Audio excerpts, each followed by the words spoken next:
नमस्कार, स्वागत है आपका आवाज समाचार में। मैं हूं आपके साथ दीपाली नंदा। बुलेटिन की शुरुआत करेंगे इस वक्त की बड़ी हेडलाइंस के साथ।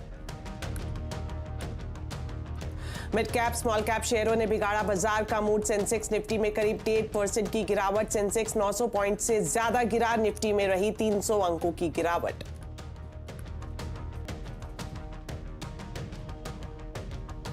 आईसीआईसीआई प्रू एएमसी ने मिड कैप और स्मॉल कैप फंड्स में लमसम इन्वेस्टमेंट किया बंद। एसआईपी और एसटीपी पर भी 2 लाख प्रति महीने की लगाई कैपिंग। पहले 3 और एएमसी उठा चुकी हैं ये कदम।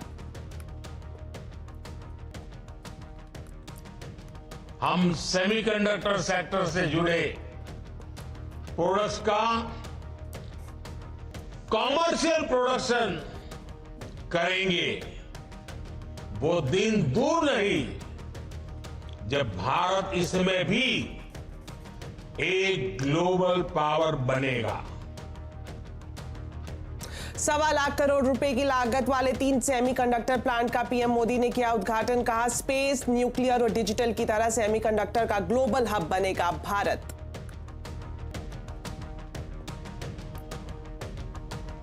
डॉक्टर्स और दवा कंपनियों की मिलीभगत पर शिकंजा। डॉक्टर्स को कैश गिफ्ट, फ्री दवा सैंपल देने पर लगाई गई रोक। फार्मा कंपनियों के लिए यूनिफॉर्म कोड हुआ जारी। 21 राज्य, 518 लोकसभा सीटों के 1 लाख से ज्यादा वोटर्स की राय। थोड़ी देर में आवाज पर देखिए न्यूज 18 का मेगा ओपिनियन पोल। खुलेंगे बिहार, यूपी समेत करीब 1 दर्जन राज्यों का सीट प्रोजेक्शन। हरियाणा में नायब सैनी ने हरियाणा विधानसभा में हासिल किया ट्रस्ट वोट। सदन में हुड्डा ने शायरी से कसा बीजेपी पर तंज। अब मरीन लाइन्स हुआ मुंबा देवी तो करी रोड हुआ लालबाग। मुंबई में 8 लोकल स्टेशनों के नाम बदले गए। मुंबई सेंट्रल का नाम हुआ नाना जगन्नाथ शंकर सेठ। किंग सर्कल का नया नाम तीर्थकर पार्श्वनाथ स्टेशन। महाराष्ट्र कैबिनेट ने दी मंजूरी।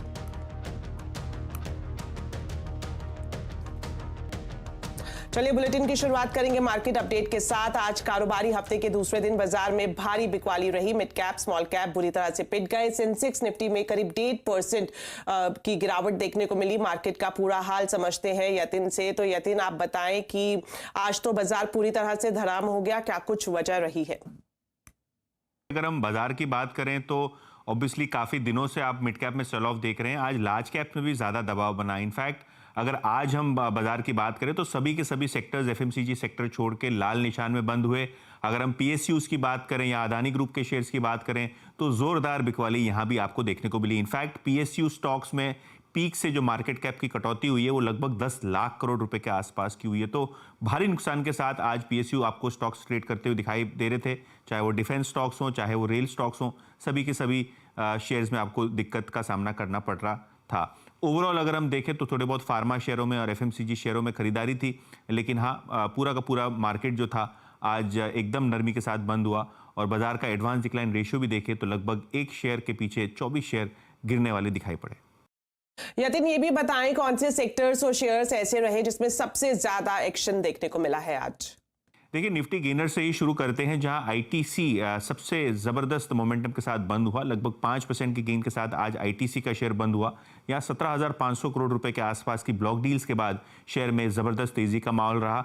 इसके अलावा ICICI bank, Kotak bank, Bajaj finance जैसे काउंटर्स में आपको थोड़ा बहुत खरीदारी का मूड माहौल दिखा। लेकिन लूजिंग साइड पे अगर आप देखेंगे तो सरकारी कंपनीज, खास करके पावर ग्रिड, कोल इंडिया, इन सभी शेयर्स में 7-8% की गिरावट आपने इंट्राडे में देखी। और इसी तरीके से अदानी एंटरप्राइज और एनटीपीसी जैसे शेयर्स में भी 6 से 7% की गिरावट रही। मिड कैप में काफी सिलेक्टिव बाइंग आज आपको देखने को मिली। इंटेलेक्ट डिजाइन, रेनबो मेडी जैसे काउंटर्स में हल्की फुल्की तेजी रही, लेकिन लूजर्स की लिस्ट बहुत बड़ी है। इनफैक्ट आज 500 शेयर लोअर सर्किट पे थे, उससे ज्यादा थे। और अगर हम बात करें लूजर्स की तो राइट, स्वान एनर्जी लगभग 10-10, 20-20% तक इंट्राडे में गिर गए। जिंदल, सौ, टानला प्लेटफॉर्म जैसे काउंटर्स में भी जबरदस्त बिकवाली का मूड माहौल रहा। अगर हम मेटल शेयर्स की बात करें तो यहां भी बिकवाली हावी रही। वेदांता, एनएमडीसी, हिंदुस्तान कॉपर जैसे काउंटर्स में आपने 6 से 7% की भारी गिरावट देखी वायदे बाजार में।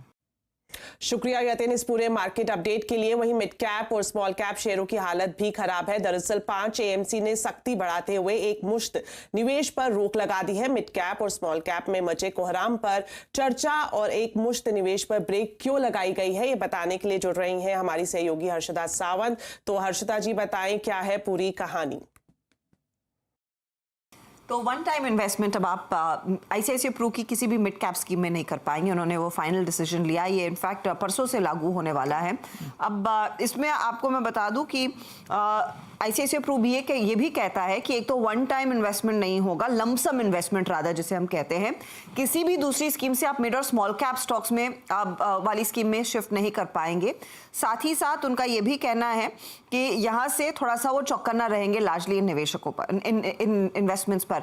लेकिन आपको एक चीज ध्यान में रखनी, आईसीआईसीआई प्रूडेंशियल ने वो पहला फंड हाउस है जो इस तरह का नियम अपने मिड कैप फंड्स पर भी लेकर आ रहा है। इससे पहले इस तरह का एक्शन हमने दूसरी एएमसीज की तरफ से स्मॉल कैप फंड्स पे आया था। उनके नाम मैं आपको बता दूं, इसमें आपको ध्यान देना है कि Nippon India, Tata mutual fund, SBI mutual fund और अब आईसीआईसीआई प्रू के साथ कोटक एएमसी जैसे नाम हैं।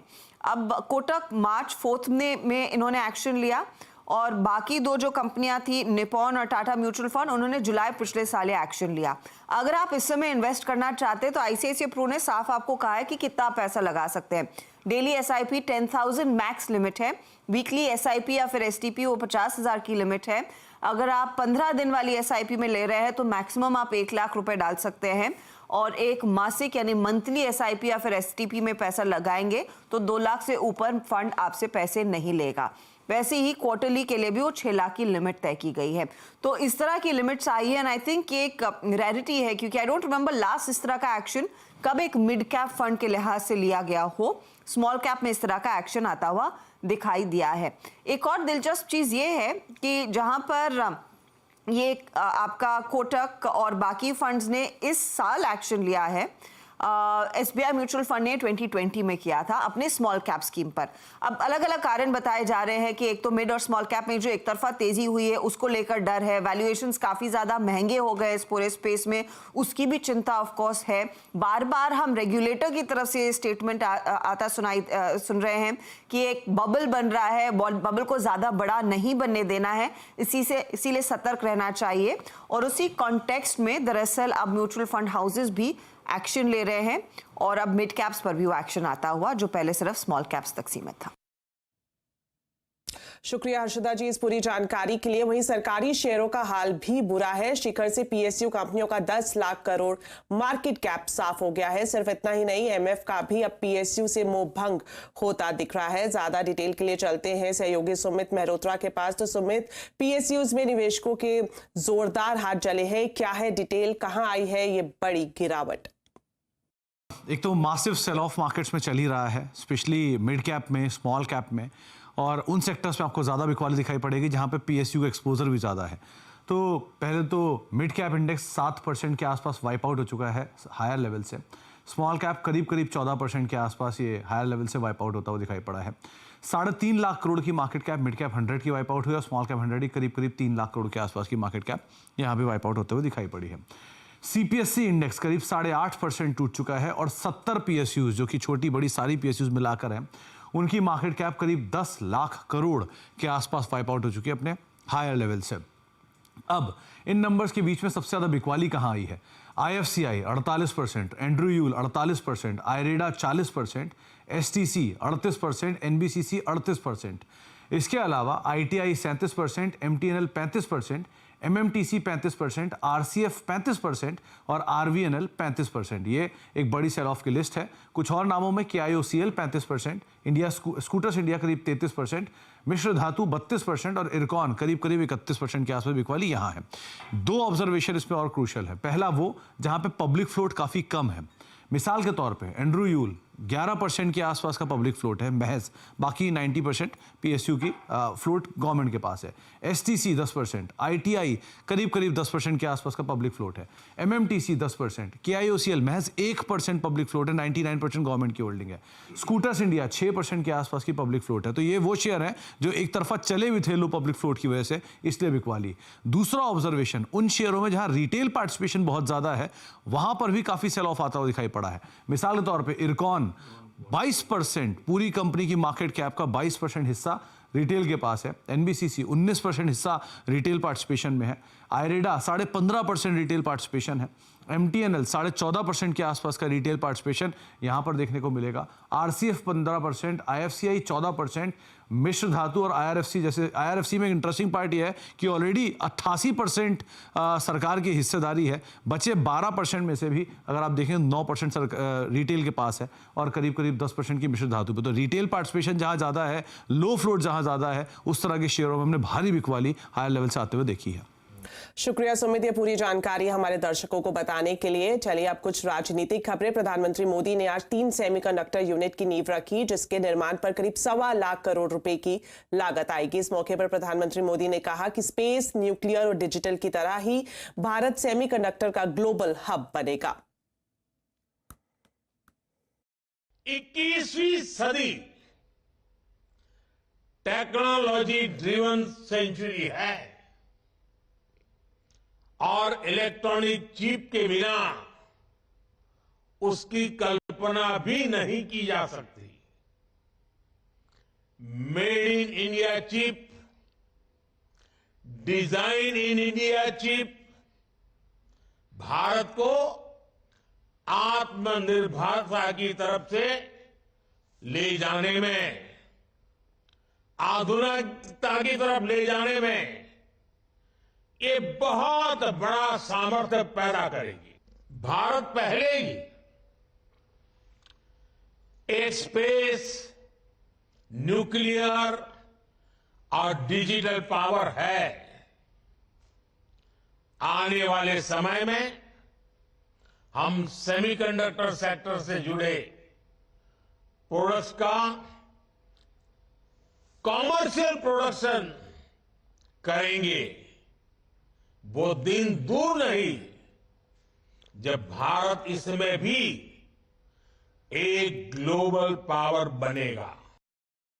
चलिए अब आपको बताते हैं सीएनबीसी आवाज के रियल एस्टेट अवार्ड्स के बारे में। देश की चारों दिशाओं में रियल एस्टेट में शानदार काम के सम्मान का सिलसिला जारी है। सीएनबीसी आवाज रियल एस्टेट अवार्ड का कारवा पहुंच गया है दक्षिण भारत में, जहां कल बंगलुरु में होगा एक भव्य समारोह और सम्मान किया जाएगा साउथ जोन के विजेताओं का। और हमारे सोशल मीडिया प्लेटफॉर्म पर आप देख सकते हैं सीधा प्रसारण। फिलहाल वक्त हो गया एक छोटे से ब्रेक का, लेकिन खबरें अभी और भी हैं। आप देखते रहिए आवाज समाचार।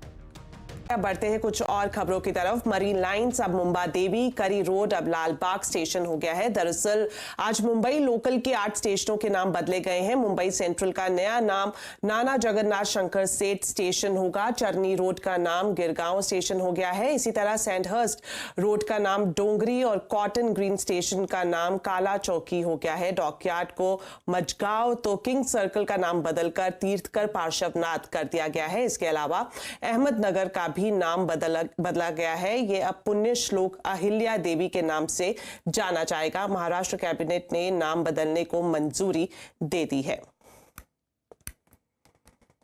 हरियाणा विधानसभा में नायब सिंह सैनी ने विश्वास मत जीत लिया है। विश्वास प्रस्ताव ध्वनि मत से पास हो गया है। सैनी ने 48 एमएलए के समर्थन का दावा किया है। वहीं दुष्यंत चौटाला को बड़ा झटका लगा है। जेजेपी ने व्हिप जारी कर वोटिंग से गैर हाजिर रहने को कहा था, लेकिन व्हिप के बाद भी जेजेपी के 4 विधायक सदन पहुंच गए। इस तरह से जेजेपी में टूट की बात पर लगभग मुहर लग गई है। वहीं मुख्यमंत्री नायब सिंह सैनी ने कहा है कि बीजेपी के काम को देखते हुए लोग कह रहे हैं फिर एक बार मोदी सरकार। साथ ही दूसरी तरफ पूर्व मुख्यमंत्री भूपेंद्र सिंह हुड्डा ने जेजेपी और बीजेपी पर तंज कसा है। लोकसभा चुनाव से ठीक पहले केंद्र सरकार ने पूरे देश में सीएए लागू कर दिया है। इसको लेकर अब सियासी गलियारे में हलचल भी तेज हो गई है। हर राज्य में सीएए को लागू करने पर अलग अलग विचार है। कई राज्यों ने इसका समर्थन किया है तो पश्चिम बंगाल, तमिलनाडु और केरल जैसे राज्यों ने इसका खुलकर विरोध किया है। अब सीएए का मामला सुप्रीम कोर्ट भी पहुंच गया है। इंडियन यूनियन मुस्लिम लीग और ऑल असम स्टूडेंट यूनियन ने सीएए को चुनौती देते हुए सुप्रीम कोर्ट में याचिका दायर कर कानून पर रोक लगाने की मांग की है। इसके साथ ही असम और बंगाल में विरोध प्रदर्शन भी शुरू हो गया है। इसी को लेकर दिल्ली के सीएम अरविंद केजरीवाल ने केंद्र सरकार को जमकर घेरा। उन्होंने कहा कि भाजपा चुनावी फायदे के लिए सीएए लाई है।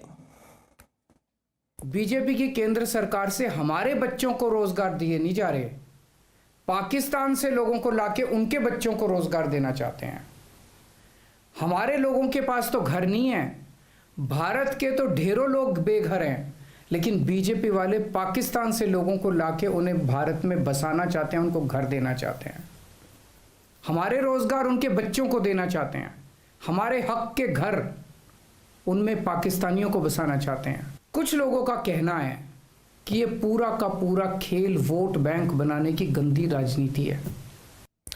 अरविंद केजरीवाल के इस बयान पर बीजेपी नेता रविशंकर प्रसाद ने पलटवार किया है। उन्होंने कहा है कि केजरीवाल सांप्रदायिक तनाव फैलाने की कोशिश कर रहे हैं। केजरीवाल जी, वोट बैंक की प्रत्याशा में आप कहां तक जाएंगे? बार बार माननीय गृह मंत्री अमित शाह जी ने इसको स्पष्ट किया है कि सीएए हिंदुस्तान के किसी नागरिक की नागरिकता नहीं लेगा। ये केवल और केवल वो लोग जो अपनी आस्था के नाम पर प्रताड़ित होकर पाकिस्तान, बांग्लादेश, अफगानिस्तान आदि से आए हैं, उनको नागरिकता देता है। चलिए, बुलेटिन में फिलहाल इतना ही, लेकिन जाते जाते आपको बता देते हैं कि आज कंज्यूमर अड्डा में हम किस टॉपिक पर करेंगे खास चर्चा। और उम्र के साथ आंखों की रोशनी का कम होना आम बात है, लेकिन दिन ब दिन लगातार चश्मे का नंबर बढ़ रहा है, तो आपको सतर्क रहने की जरूरत है, क्योंकि ये बीमारी ग्लूकोमा की हो सकती है। क्या है ग्लूकोमा और कैसे इससे बचा जा सकता है, इसी पर ही आज कंज्यूमर अड्डा में करेंगे चर्चा, शाम 5:57 पर।